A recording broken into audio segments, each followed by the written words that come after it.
Nag-change oil lang daw di umano ang may kanya. Pero bakit parang bumagal ang motorsiklo niya? Tunog 120, takbong 20, sagad, pigang-piga, ayaw umusad. Kumbaga parang naging kakaiba nung nagpalit ng oil at parang naging pigil. Ngayon nga ay ilalabas natin ang oil dahil nandun lang din ang clue. Subalit napakatigas ng kanyang drain plug. Dito nga ay gagamitan mo pa ng puwersa na nagmumula sa mukha.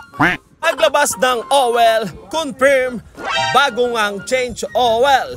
Ang nakapagtataka, bakit parang ayaw tumigil ng kanyang oil sa pagtulo. Ang kalahati ay bago at ang kalahati ay luma. Nagpapanggap atang big bike ang kanyang motorsiklo kung kaya't sobrang daming laman ng oil nito. John, big bike? Make sure na kapag mag-change oil kayo, una nyong tatanggalin ay ang drain plug. Huwag yung mauuna ang salin bago ang drain plug. Baliktad kasi yun pagka ganon. Nauna ang salin bago ang drain plug. Alright ba tayo dyan? Pigil na takbo. Alright.